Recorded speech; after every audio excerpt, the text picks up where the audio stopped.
যখন আমি আপনি বৈঠক ভঙ্গের দোয়া পাঠ করে এখান থেকে উঠব, তখন আল্লাহ তাআলা ফেরেশতাদেরকে ডাক দিয়ে বলবেন, ফেরেশতারা ওই যে দেখো এরা দিনই বৈঠকে বসেছিল, এরা এখান থেকে উঠে যাচ্ছে, আমি এদের জীবনের পাপগুলিকে মোচন করে দিয়েছি। সুবহানাল্লাহ।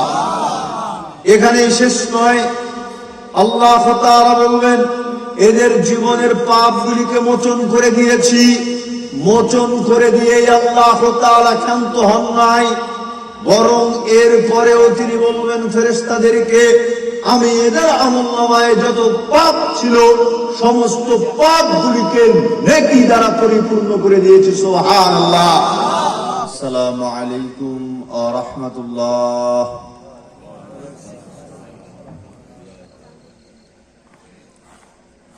ইন্নাল হামদালিল্লাহ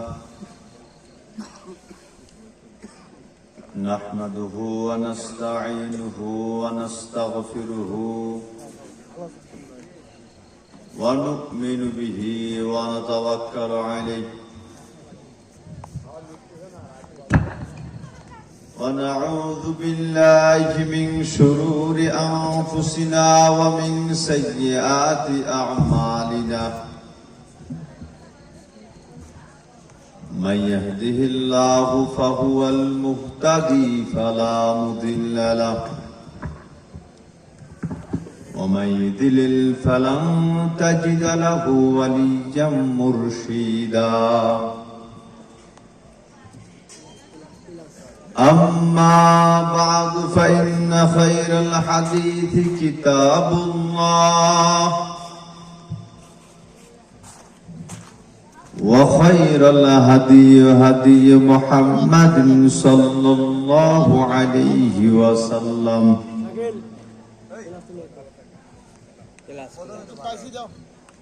وخير الأمور عوازمها وشر الأمور محدثاتها وكل محدثة بدعة وكل بدعة ضلالة وكل ضلالة في النار. وأشهد أن لا إله إلا الله وحده لا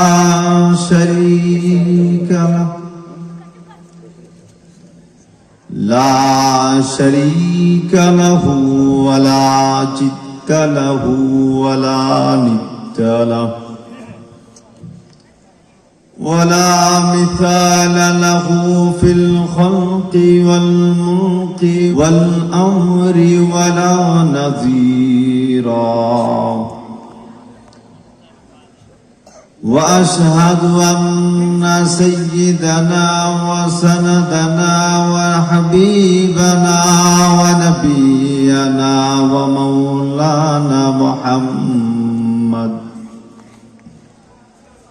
ومولانا محمدا عبده ورسوله أرسله إلى الناس كافة بشيرا ونذيرا وداعيا إلى الله بإذنه وسراجا منيرا.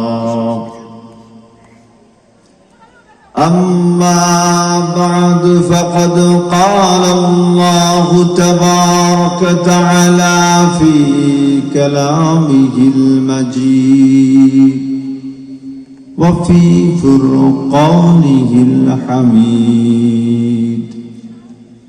أعوذ بالله من الشيطان الرجيم. بل تؤثرون الحياة الدنيا والآخرة خير وأبقى. وقال تعالى في شان رسول الله صلى الله عليه وسلم ইন্নাল্লাহ ওয়া মালাইকাতাহু ইউসাল্লুনা আলান নবী ইয়া আইয়ুহাল্লাযীনা আমানু সাল্লু আলাইহি ওয়া সাল্লিমু তাসলিমা। সকলে আমার সাথে বলুন, আল্লাহুম্মা সাল্লি আলা মুহাম্মাদিন ওয়া আলা আলি মুহাম্মাদ কামা সাল্লাইতা আলা ইব্রাহিম ওয়া আলা আলি ইব্রাহিম ইন্নাকা হামিদুম মাজিদ। اللهم بارك على محمد وعلى آل محمد كما باركت على إبراهيم وعلى آل إبراهيم إنك حميد مجيد।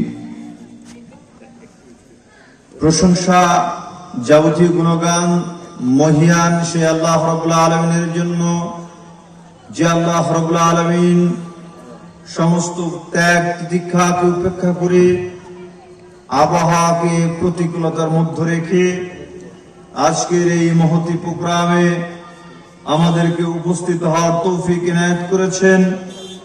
সে আল্লাহ তাআলার শানে শুকরিয়া আদায় করত সকলে পড়ি আলহামদুলিল্লাহ।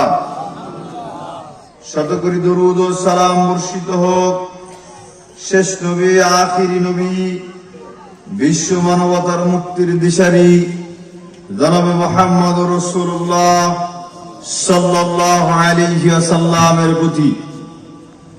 নওখাদা বিন নবারি কবরস্থানের উন্নতি কল্পে বিরাট ইসলামী জালসার মধ্যমণি পিতৃতুল্য সম্মানিত সভাপতি জনাব মাওলানা মোহাম্মদ দাউদ হোসেন, বিশেষ অতিথিবৃন্দ, প্রধান অতিথিবৃন্দ, আমন্ত্রিত ওলামায়ে কেরাম, আজকের মাহফিলে সামনে উপবিষ্ট সর্বস্তরের শ্রোতা মণ্ডলী, পর্দার অন্তরালে মা ও ভগ্নীগণ, পরিশেষে আজকের এই দিনী মাহফিলকে যে দিক থেকে পেরেছি, যেভাবে পেরেছি, অর্থ দিয়ে, শ্রম দিয়ে, সময় দিয়ে দিনী মাহফিলকে মূল্যায়ন করেছি।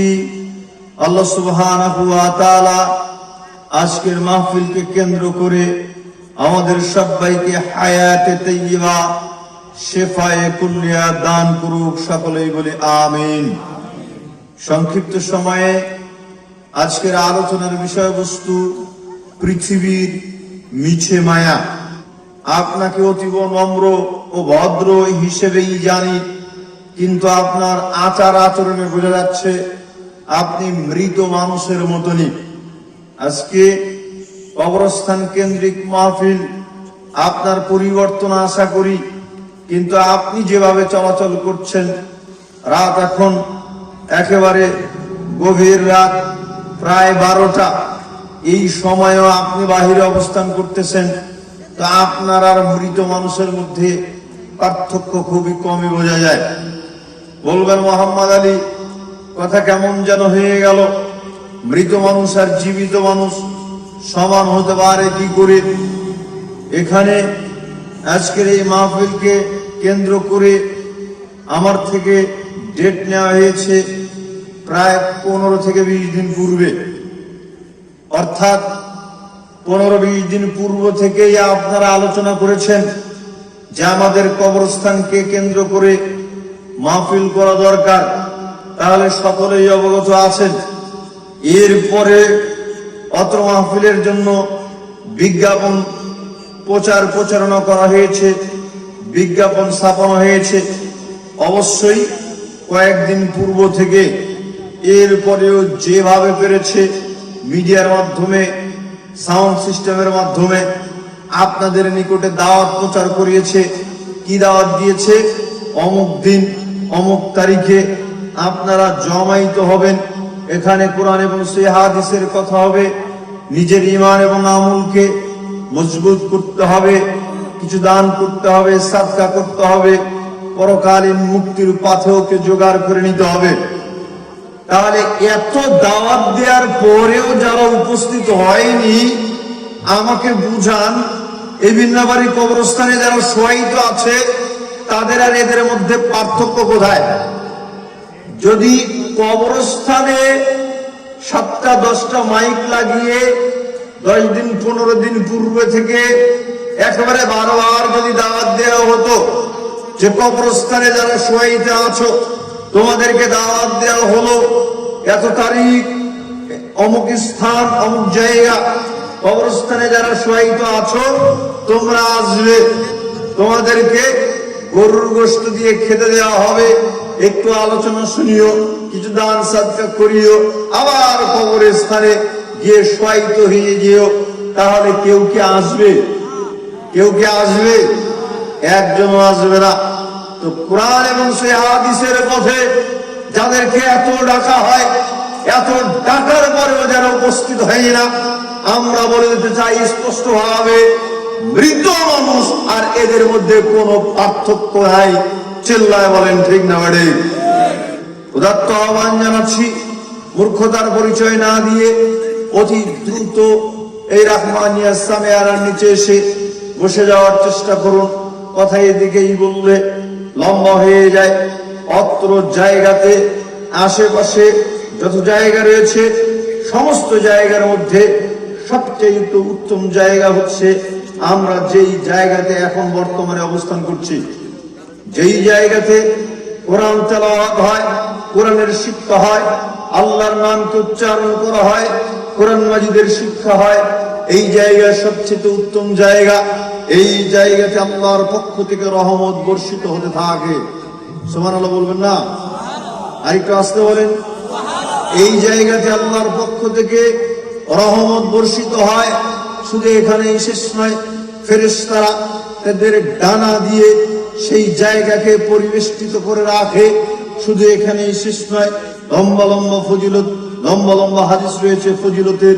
কোরআন মাজিদের মজলিসে, আল্লাহর জিকিরের মজলিসে বসলে কি ফজিলত হয়, দিনী বৈঠকে বসলে কি ফজিলত হয়।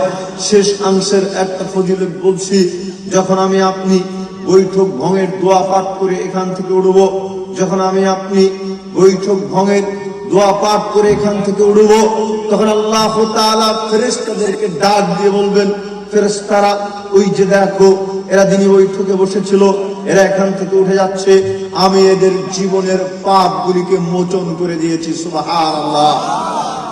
এখানেই শেষ নয়, আল্লাহ তাআলা বলবেন এদের জীবনের পাপগুলিকে মোচন করে দিয়েছি।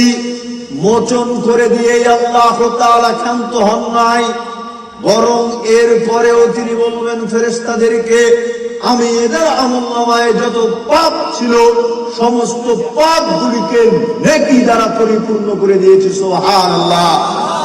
এই কারণে যেখানে কোরআনের আলোচনা হয়, হাদিসের আলোচনা হয়, বাহিরে যারা অযথা অবস্থান করে তাদেরকে ভালো চোখে দেখি না। পৃথিবীতে একটাই মাত্র জায়গা, যেই জায়গাতে বসলে পাপ মোচন হয়তো হয়, যেই পাপগুলো আমলনামায় ছিল এই পাপগুলো নেকি দ্বারা পরিবর্তন হয়ে যায়। কথা বলা খুব বেশি প্রয়োজন। মাইকটা ছেড়ে দিব, মাইকটা দিব, কোন আওয়াজ করেন, আপনারা বলেন। তাহলে এই জায়গাটা এত গুরুত্বপূর্ণ জায়গা, এই জায়গাটা আমাদেরকে মূল্যায়ন করতে হবে। আমি বলছিলাম যে আলোচনার বিষয়বস্তু পৃথিবীর মিছে মায়া। মানুষ পৃথিবীকে এতটাই মূল্যায়ন করতেছে যে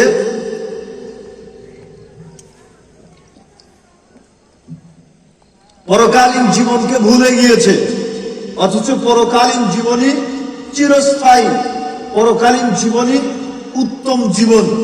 আল্লাহ তাআলা বলতেছেন, বাল তুসিরুনাল হায়াতাদ দুনিয়া, তোমরা এই পার্থিব জীবনটাকে প্রাধান্য দিচ্ছ, পার্থিব জীবনকে মূল্যায়ন করতেছ। ওয়াল আখিরাতু খায়রু ওয়া আবকা, অথচ পরকালীন জীবনই সবচেয়ে উত্তম জীবন, সবচেয়ে উত্তম জীবন। আজকে পৃথিবীতে জীবন যাপন করতে গিয়ে পরকালকে ভুলে গিয়েছে। একজন আরেকজনকে তুচ্ছ তাচ্ছিল্য করতে কোন রকম চিন্তা ভাবনা করে না। একজন আরেকজনকে আঘাত করতে কোন রকম চিন্তা ভাবনা করে না। ভাই ভাইয়ের রক্ত প্রবাহিত করতে কোন রকম চিন্তা ভাবনা করে না। পাপ করতে কোন রকম চিন্তা ভাবনা করে না, শুধুমাত্র এই পৃথিবীর মোহে পড়ে। অথচ আল্লাহ তাআলা বললেন এই পৃথিবী চিরস্থায়ী নয়, ক্ষণস্থায়ী। পরকালীন জীবনী চিরস্থায়ী এবং উত্তম জীবন। বলছিলাম যেই কথাটি, মানুষ পাপ করতে কোন রকম চিন্তা ভাবনা করে না, কোন রকম পরোয়াই করে না যে পরকালীন একটা জীবন রয়েছে, সেই জীবনে আমাকে আপনাকে জবাবদিহি করতে হবে, আমাকে আপনাকে হিসাব দিতে হবে। মহান আল্লাহ বলেন ওয়ালা ইউআখিদুল্লাহু নাসা বিযুলমিহিম মা তারাকা আলাইহা মিন দাব্বা। পৃথিবীতে আল্লাহ তাআলা অপরাধ করার কারণে যদি মানুষকে সঙ্গে সঙ্গে পাকড়াও করতেন, তবে পৃথিবীর বুকে চলমান কোন পাপিষ্ঠ ব্যক্তি থাকতো না। কি বুঝলেন? আজকে আপনি যতই অন্যায় করেন না কেন, আল্লাহ তাআলা আপনাকে সঙ্গে সঙ্গে পাকড়াও করতেছেন না। তার মানে এই নয় যে আপনি ছাড়া পেয়ে গিয়েছেন। আপনাকে নির্দিষ্ট সময় পর্যন্ত অবকাশ দিয়ে রাখা হয়েছে। এই অবকাশ কতদিন পর্যন্ত থাকবে? এই লাগাম হিরতা কতদিন পর্যন্ত থাকবে? এই নিঃশ্বাসটা শেষ হয়ে গেলে এই বাহাদুরি, এই ক্ষমতার দাপট আর থাকবে না। মালাকুল মাউত এসে সঙ্গে সঙ্গে আপনার আত্মাটিকে বের করে নিয়ে। মহান আল্লাহ বলতেছেন ওয়ালা ইউআখিদুল্লাহু নাসা বিযুলমিহিম।